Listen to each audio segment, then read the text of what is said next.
Karthik Deepa serial April 17 இன்றைக்கான எபிசோடுக்கான review தாங்க இந்த வீடியோவில் நம்ம இன்றைக்கி பார்க்க போகிறோம். எபிசோடை ஸ்டார்ட் பண்ணுறதுக்கு முன்னாடி இந்த வீடியோவை மறக்காமல் லைக் பண்ணிக்கோங்க. உங்களுடைய ஒவ்வொரு லைக்ஸும் அடுத்து வீடியோ போடுறதுக்கு எனக்கு கொஞ்சம் இன்ட்ரெஸ்டிங்காக இருக்கும். எபிசோடு இப்படியே ஸ்டார்ட் ஆகுதுன்னா, கார்த்தி ஆஃபீஸில் வேலை பார்த்துக்கிட்டு இருக்காரு. அப்போ ஆனந்தும் அருணும் கார்த்தியை பார்க்குறாங்க. அப்போ ஆனந்த் சொல்கிறாரு, இந்த கார்த்தி சாதாரண ஆள் கிடையாது போல் அப்படின்னு. அதுக்கு அருண் சொல்கிறாரு, ஆமாண்ணா, நீ நினச்சிக்கிட்டு இருக்க கார்த்தி சீக்கிரம் தோற்று போயிடுவான் அப்படின்னு. ஆனால் கார்த்தியை பற்றி எங்களுக்கு தான் தெரியும் அப்படின்னு. அப்போ ஆனந்த் சொல்கிறாரு, அம்மா அடிக்கடி சொல்லியிருக்காங்க கார்த்திக்கு அதிகமாக கோவம் வரும் அப்படின்னு. அந்த கோவத்தை பயன்படுத்தியே கார்த்தியை இந்த கம்பெனியை விட்டு துரத்தி காமிக்கிறேன் அப்படின்னு. அதுக்கு அருண் கேட்குறாரு, கோவம் இருக்கிற இடத்துல தான் குணம் இருக்கும், அது தெரியுமா ஆனந்த் அப்படின்னு. அப்போ ஆனந்த் சொல்கிறாரு, அதெல்லாம் எனக்கு தெரியாது, ஆனால் கார்த்தியை விரட்டி அடிக்கிறதுக்கு எனக்கு ஒரு நல்ல ஐடியா கிடச்சிருக்கு அப்படின்னு சொல்கிறாங்க. ஆனந்த் நேராக மேனேஜர் காளிக்கு கால் பண்ணுறாங்க.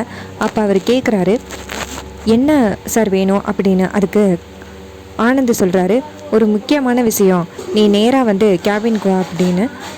காளியும் சரிங்க சார் அப்படின்னு சொல்லிட்டு நேராக கேபினுக்கு வராங்க. அப்போ ஆனந்த் சொல்கிறாரு, அங்கே வேலை பார்க்குறானே கார்த்தி, அவன் தம்பின்னு உனக்கு தெரியும்ல அப்படின்னு. அதுக்கு காளி சொல்கிறாரு, உங்கள் தம்பின்னு எனக்கு தெரியும் சார் அப்படின்னு. அப்போ ஆனந்த் சொல்கிறாரு, அவன் அங்கே நிம்மதியாக வேலை பார்க்க விடாத அப்படின்னு. இதை கேட்டுட்டு காளி சொல்கிறாரு, சார் அவர் உங்களுடைய தம்பியாச்சே அப்படின்னு. அதுக்கு ஆனந்த் சொல்கிறாரு, அவன் என் தம்பினே தெரியும், ஆனால் நான் சொல்கிறத செஞ்சால் மட்டும்தான் நீ இங்கே கண்டினியூவாக வேலை பார்க்கலாம் அப்படின்னு. இதை கேட்டுட்டு காளி பயந்து, சரி சார், நீங்கள் சொன்ன மாதிரி நான் செய்கிறேன் அப்படின்னு சொல்ல ஆனந்த் ஒரு திட்டத்தை சொல்கிறாரு. இதை கேட்டுட்டு காளியும் சரிங்க சார், நீங்கள் சொல்கிற மாதிரியே பண்ணுறேன் அப்படின்னு சொல்லிட்டு அந்த இடத்துலேருந்து நேராக போகிறாரு. காளி நேராக போய் டேபிளில் உட்கார்றாரு. உட்காந்துட்டு வேலை பார்த்துக்கிட்டு இருக்க கார்த்தியை ஏ கார்த்தி அப்படின்னு கூப்பிட, கார்த்தி திரும்பி பார்த்துட்டு என்னையா அப்படின்னு கேட்குறாரு. அதுக்கு காளி சொல்கிறாரு, உன்னை தான் கூப்பிட்றேன், உன் பேர் தானே கார்த்தி அப்படின்னு. உடனே கார்த்தியும் சரி இந்த வரேன் அப்படின்னு சொல்லிட்டு போகிறாரு. அங்கே உள்ளவங்க எல்லாருமே வேடிக்கை பார்க்குறாங்க. இந்த மேனேஜருக்கு என்ன ஆச்சு அப்படின்னு.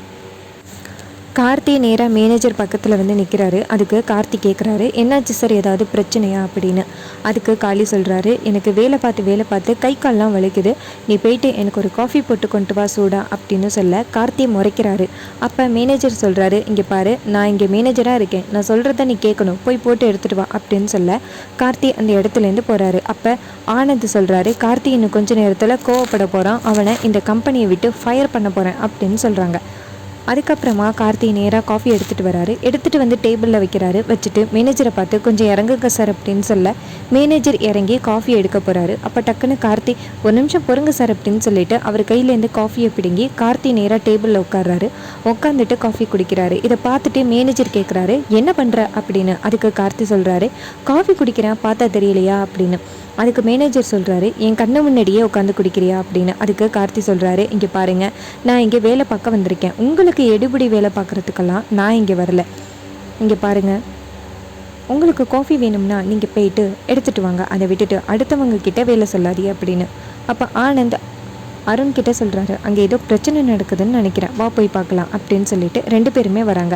அப்போ ஆனந்த் கேட்குறாரு, கார்த்தி இங்கே என்ன நடக்குது அப்படின்னு. அப்போ கார்த்தி சொல்கிறாரு, நான் பாட்டுக்கு ஒர்க் பண்ணிக்கிட்டு இருந்தேன், இவர் கூப்பிட்டு என்னை காஃபி கொண்டு வர சொல்கிறாரு, இதனால் எனக்கு எவ்வளோ லாஸ் தெரியுமா. இங்கே பாருங்கள், உங்கள் கம்பெனிக்கு தான் நான் ஒரு நிமிஷம் வேலை பார்க்காம இருந்தாலும் உங்களுக்கு தான் லாஸ் அப்படின்னு. அப்போ கார்த்தி அந்த இடத்துலேருந்து போகிறாரு. அப்போ அருண் கேட்குறாரு ஆனந்திக்கிட்ட, இப்போ கார்த்தி 6 அடிச்சிட்டான் பார்த்தியா அப்படின்னு. அதுக்கு ஆனந்த் சொல்கிறாரு, எவ்வளோ நாள் தான் கார்த்தி பொறுமையாக இருக்கான்னு நானும் பார்த்துட்றேன் அப்படின்னு.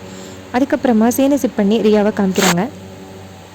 ரியா தோட்டத்தில் அங்கேயும் இங்கேயும் சுற்றிக்கிட்டு இருக்காங்க. அப்போ ஒன்று பார்த்து நம்ம மைதிலி நோட் பண்ணுறாங்க, இவ எதுக்கு அங்கேயும் இங்கேயும் சுற்றிக்கிட்டு இருக்கா அப்படின்னு. அப்போ ரியா யோசிக்கிறாங்க, ஐஸ்வர்யா இப்போ வர்றேன்னு சொன்னாலே இன்னும் காணுமே அப்படின்னு. அந்த நேரம் பார்த்து ஐஸ்வர்யா 2 பேரை கூட்டிகிட்டு வராங்க.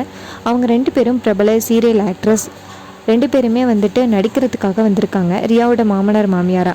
ஐஸ்வர்யா வந்து அவங்க 2 பேர்கிட்டையும் என்ன பண்ணணும் அப்படின்னு சொல்லி கொடுக்குறாங்க. அவங்க 2 பேருமே கண்டிப்பாக அபிராமியை பார்த்து கேட்குறோம் அப்படின்னு சொல்கிறாங்க. இது கேட்டதோட மைதிலி ஷாக் ஆகி ஓடி போய் தீபா கிட்டே விஷயத்த சொல்கிறாங்க. இது கேள்விப்பட்ட மீனாட்சி செம்ம கோவப்படுறாங்க, அந்த ரியாவை சும்மா விட மாட்டேன் அப்படின்னு. அதுக்கு தீபா சொல்கிறாங்க, இருங்கக்கா, நான் பண்ணுற வேலையில் அவங்க ஓடுறாங்களா இல்லையான்னு பாருங்கள் அப்படின்னு சொல்லிட்டு மைதிலி கிட்ட ஒரு விஷயத்த சொல்கிறாங்க. இதை கேட்டுட்டு மைதிலி ஒரு பொருளை எடுத்து கொண்டாந்து தீபாட்ட கொடுக்குறாங்க.